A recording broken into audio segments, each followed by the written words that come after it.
So childhood events can shape our lives in so many ways beyond what we imagine.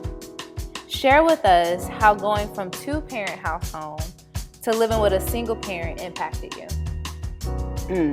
I was very young when my parents separated.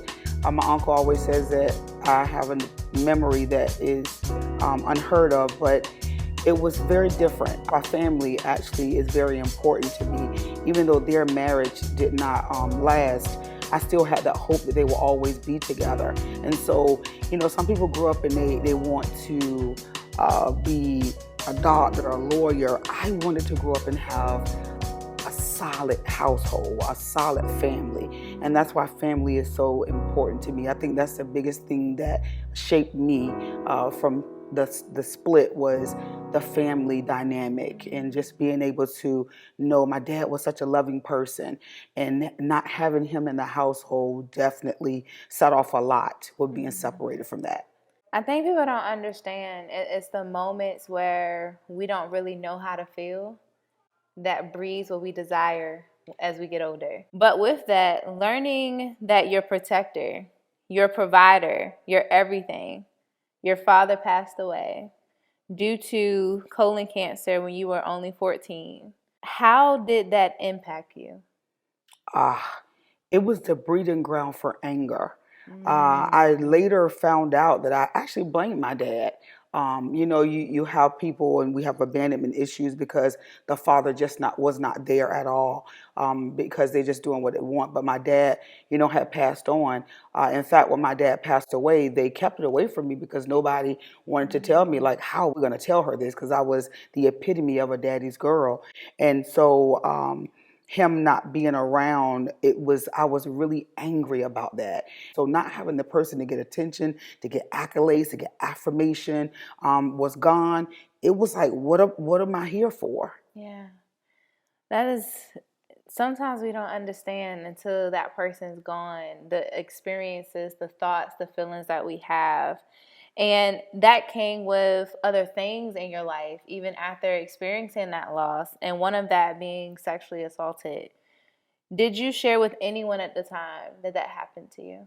Immediately. It's so funny. Some people keep things in. I've always been like a big mouth, and I've learned to embrace that about myself. I used to be ridiculed about it, but yes, I actually did.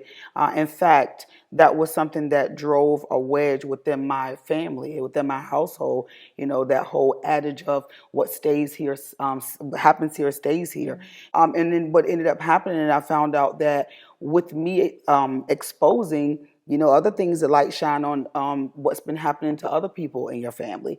And so me sharing that, I didn't get any the protection or I'm going to walk through this with you. I was out here from house to house just trying to say, wow, that really made me feel bad, because it's like, now I told that's what I'm supposed to do, but now you're extraditing me as well.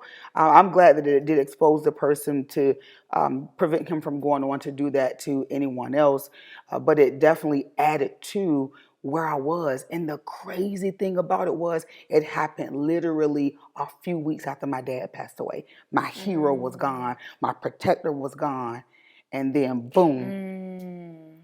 You either do something in excess, right?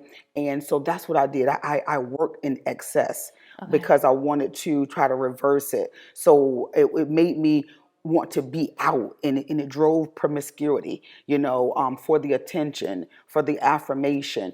I put in the back of my mind the sexual assault and said, hey, this must be my superpower.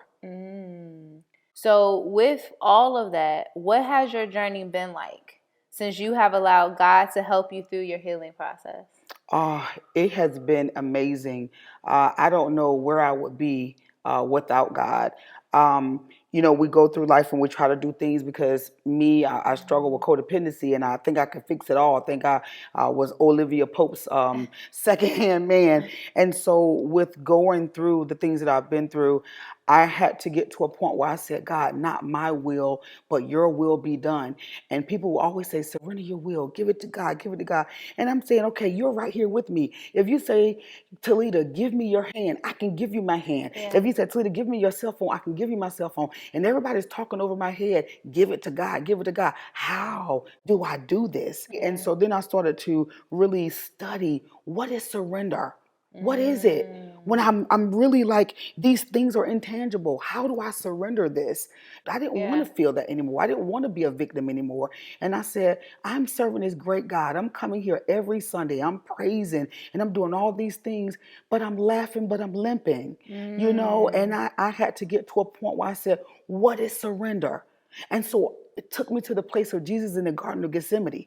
He had to surrender his will. And so I was like really sitting with that and saying, whoa, that is nothing compared to this. So surrendering to me it looked like this.